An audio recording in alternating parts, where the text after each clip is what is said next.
હરસોલી દહેગામ યુજીવીસી વડ પાસે આવેલી કિરણ હોસ્પિટલ નાના બાળકોના સારવાર માટે ખૂબ જ ખ્યાતિ પામેલી છે.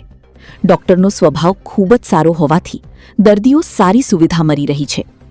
વિવો ગાંધીનગર જિલ્લાના દહેગામથી અમદાવાદ જતા યુજીવીસીએલની બાજુમાં મોટા વડલા પાસે આવેલી નાના બાળકો માટે ખૂબ જ ખ્યાતિ પામેલી કિરણ હોસ્પિટલમાં તાલુકાના દર્દીઓ મોટી સંખ્યામાં તેમના બાળકોની સારવાર માટે લાઈન લાગે છે. આ દવાખાનામાં રૂમની ચોખ્ખાઈ ઉડીને આંખે વળગે તેવી જોવા મળે છે.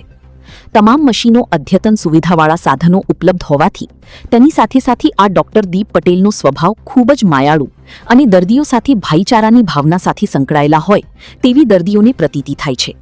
અને જો કોઈ ગરીબ દર્દી જાય તો તેની ફી પણ લેતા નથી. અને દેગામ શહેરમાં જો સારામાં સારી હોસ્પિટલ હોય તો કિરણ હોસ્પિટલમાં દર્દીઓએ પણ પોતાની સારી સારવાર તેમજ ડોક્ટરનો સારો સ્વભાવ પણ બતાવવામાં આવ્યો છે. તેથી તાલુકાના દર્દીઓએ પોતાના બાળકોને આ દવાખાની સારવાર માટે લઈ જઈને એકવાર અચૂક મુલાકાત લો અને ફી પણ ગરીબ દર્દીઓની પોસાય તેવી છે. આ ડોક્ટરની સારી કામગીરીની મહેક આવશે. ટીકર દહેગામ જીઈબી વડ પાસે આવેલી કિરણ હોસ્પિટલ નાના બાળકો માટે ખૂબ જ ખ્યાતિ પામેલી છે. પ્રતિનિધિ અગરસિંહ ચૌહાણ. શું નામ છે બેન આપનું? નિશાબેન. ક્યાંથી આવો છો આપ? ગોધરાની ચતુર્થુરા. અચ્છા, મારું એવું કેવું છે, આ હોસ્પિટલમાં તમે જે આવો છો કિરણ હોસ્પિટલમાં, એમાં તમને સુવિધા કેવી આપવામાં આવે છે? સારી સુવિધા મળે છે. કેટલા સમયથી આવો છો તમે? 2 વર્ષથી. અચ્છા, તો અહીંયા જે સુવિધાઓ આપવામાં આવે છે એનાથી તમને પૂરેપૂરો સંતોષ છે કે નથી? હા છે. પૂરેપૂરો છે. હા છે. સુવિધા સુવિધા સારી છે.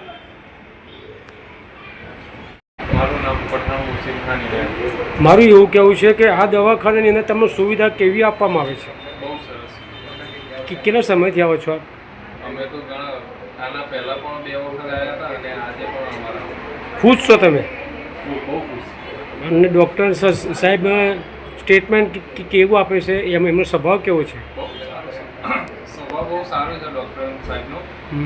આનાથી પહેલાં પણ અમે આવ્યા હતા.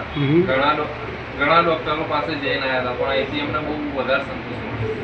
એ ડૉક્ટર સાહેબે મેં એમ પણ કીધું હતું કે હું બીજા ડૉક્ટરોની ફાઇલ ફાડી નાખું. એ રીતે પણ મેં વાત કરી. એટલું સરસ એમને મને વર્તન કર્યું. શું નામ છે તમારું?